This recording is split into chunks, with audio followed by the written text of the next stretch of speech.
Although capitalism and free enterprise have proven to lift the quality of life for many in our country and all over the world, lately many young Americans clamor for socialism over capitalism. In some cases, they basically define socialism as simply sharing.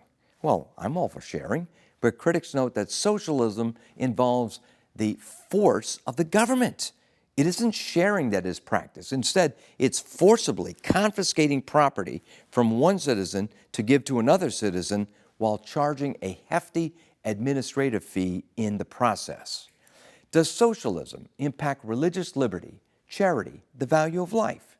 Here are some insightful remarks from Dennis Prager of PragerU and from the late Dr. Walter Williams. He was a professor of economics at George Mason University.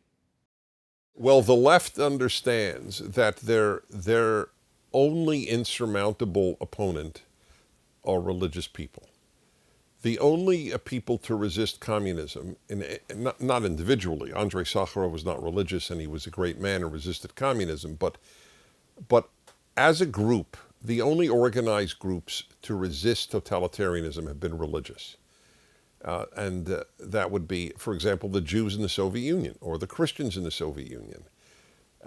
That's why the first thing that Lenin and then Stalin did was destroy churches.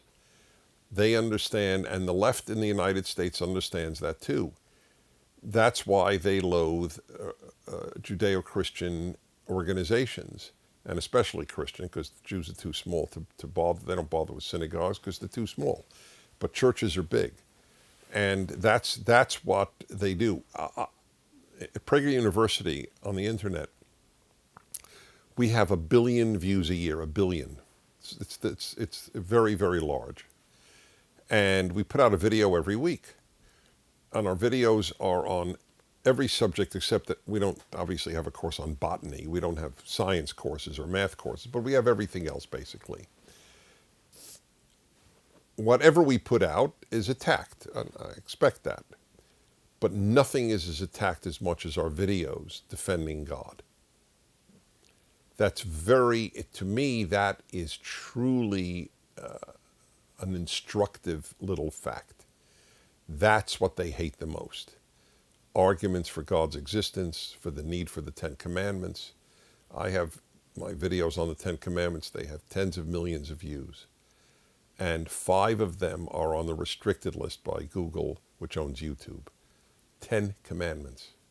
We are completely losing our heritage. We were founded to be a one nation under God. I know under God was inserted in the 50s. I'm well aware of that.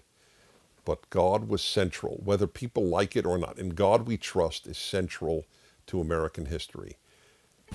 Franklin Roosevelt is the ideal of the left. He is he is an iconic figure.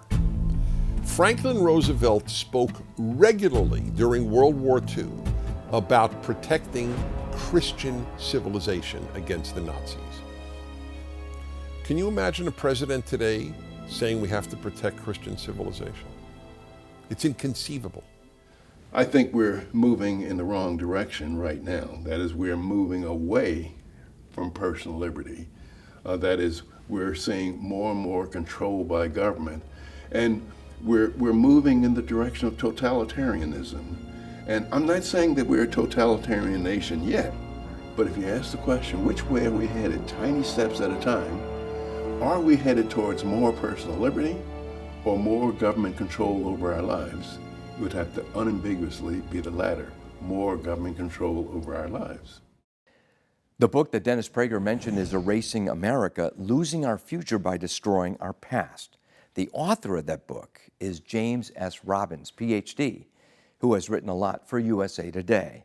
In a TV interview with D. James Kennedy Ministries, Dr. Robbins was asked about the risk for a nation that whitewashes its past.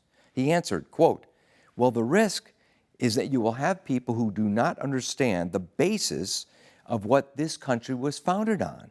As Ronald Reagan said, freedom is always one generation away from extinction," end quote. And that's why we do what we do at Providence Forum, so that more Americans can understand the Judeo-Christian roots which helped create America in the first place and the freedoms we enjoy. For Providence Forum, I'm Jerry Newcomb.